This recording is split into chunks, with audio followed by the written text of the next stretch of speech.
Ni vizuri niseme Your Excellency, kwa sababu naona mara nyingi watu wakishangaa ni kwa nini tunaandamana na wewe.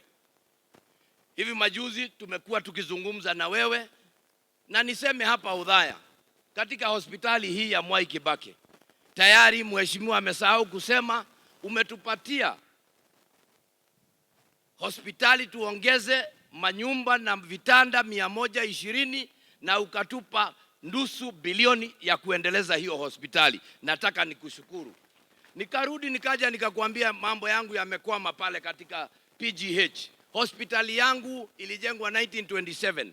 Haina vitanda vya kutosha. Nataka nikushukuru Your Excellency kwa sababu wiki jana contractor mwenyewe alikuja Mchina na yuko kwa ground, ameanza kufanya kazi. Hospitali ya bilioni 1 itajengwa. Na tunataka kukushukuru sisi watu wa Nyeri kwa sababu umetusaidia pale. Tunapozungumza rais, nimepitia Rurengo nikija. Rurengo inaendelea na tarehe 12 Disemba umeniahidi tutafanyia sherehe za Jamhuri pale. Nataka nikushukuru. Asante sana. Your Excellency, jambo la mwisho. Angalia mtu akitoka Nairobi anafika pale katika ile Marwa Roundabout Exchange. Nikakwambia Your Excellency, mambo yetu yakikwamia hapo Nyeri itakufa.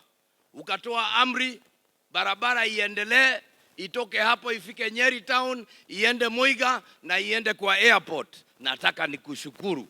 Wewe ambaye unashindwa kwa nini mimi ninatembea na rais, nimekujibu.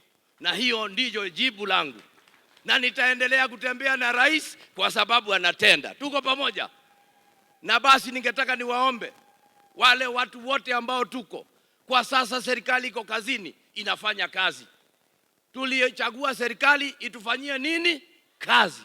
Je, itafanyaje kazi kama sisi kazi yetu ni kuivuruga na kelele kila siku? Tuache wale wanataka kupinga serikali waendelee, lakini wananchi tuachie serikali nafasi itende kazi tuliyoipatia ambao ni faida kwetu. Nataka niwaulize, Rais William Samoei Ruto ametoka Uasin Gishu. Akienda Uasin Gishu atabeba hiyo hospitali yetu. Akienda atabeba hii Adwaito. Watu wetu. Haya, siendelei kutoka hapo.